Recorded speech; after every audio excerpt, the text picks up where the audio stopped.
We are still here with our very first guest, Lady ONYIADE Obadimu. In the course of this marriage, do you have any regrets? Thank you so much for the question. I must sincerely say, with full chest, I have no regrets. Wow. If I am given the opportunity to make my choice again in life, I'll choose my husband again. Oh, now, that's so not that the journey had been pleasurable. No.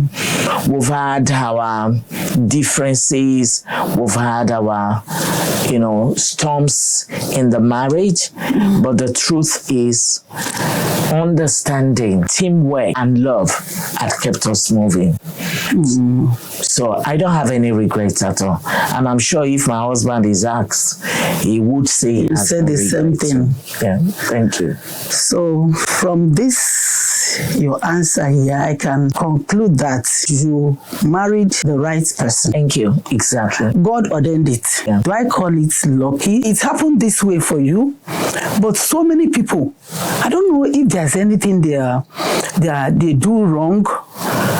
You understand, that make them get married to the wrong person. And most of the time, when they get into the marriage, they will now discover that this guy is not what he used to be. We hear most times, he has changed, she has changed. This was not the person I met initially. This was not, he changed. I don't know, because I begin to think most times, the person did not really change.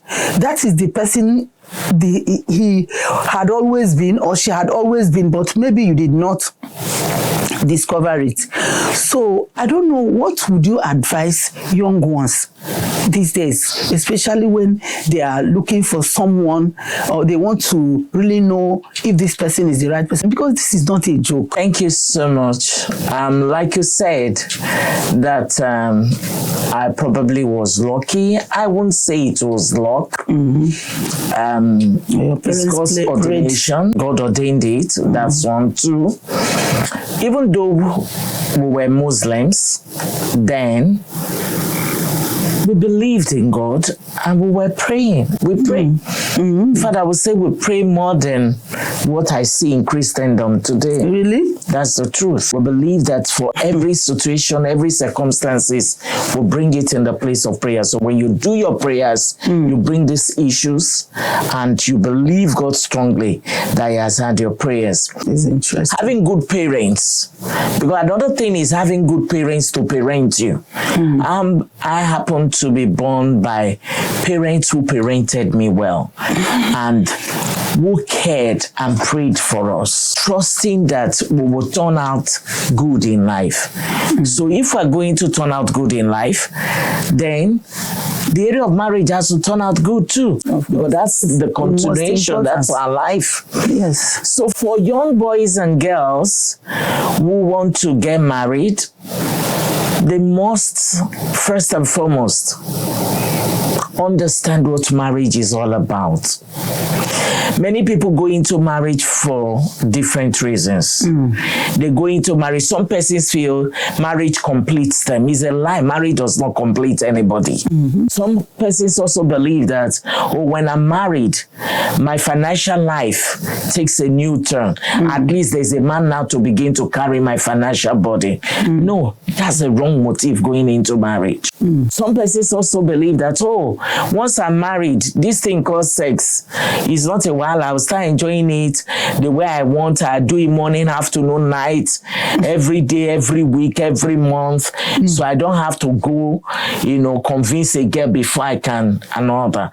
That's a very wrong motive. But when the storms of life begin to come, either in your workplace, your work life, your children, in your businesses and all that, you will see that even attention to sex begin to decline. There will be more time, more situation competing for your life, for your time.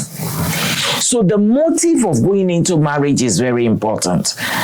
Because once the motive is not right, you will sure hit against the rock in that marriage. It's a sure thing.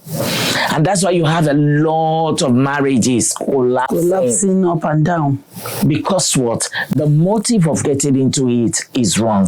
Secondly, I also want to talk about red flags.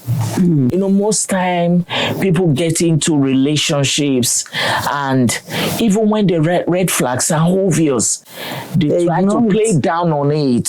Some don't even ignore, they play down on it. No problem. When we're now finally married, she will change, it will change. No, you are not the life changer. You cannot transform a man, you cannot transform a woman.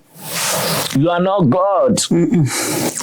So when you see these red flags, if there are red flags that you need to sit down and have discussion with that spouse, the intended spouse, get it done.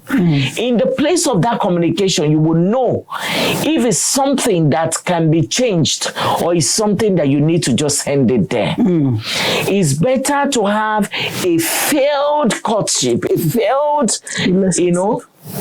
relationship than having a failed marriage. Because most time when you're even leaving that marriage, let's say you want to divorce, you're looking at separation, as some people feel that is the most or the best solution. The truth is this: as you're living with hurts that sometimes you even find it difficult to forgive yourself for it. And it could mess up your entire life.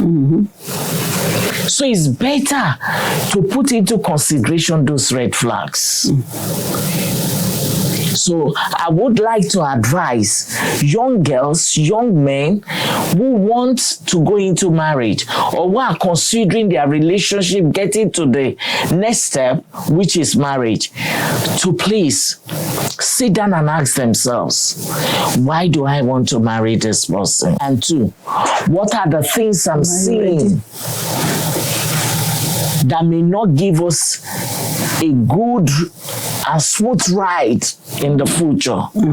Are there things we could discuss and look at an amendment, or are there things that have come to stay in the life of this person? Are there things that are part and parcel of this person that I can't change it, except the person determines to change himself or herself? If you're able to answer these questions, then you can forge ahead.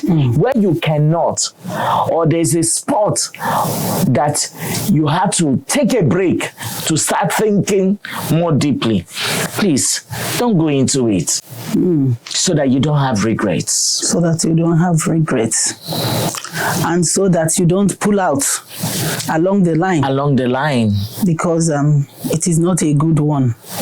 So it's better to do the right thing at the right time than having to stop halfway. Because that is one of the problems we are having these days.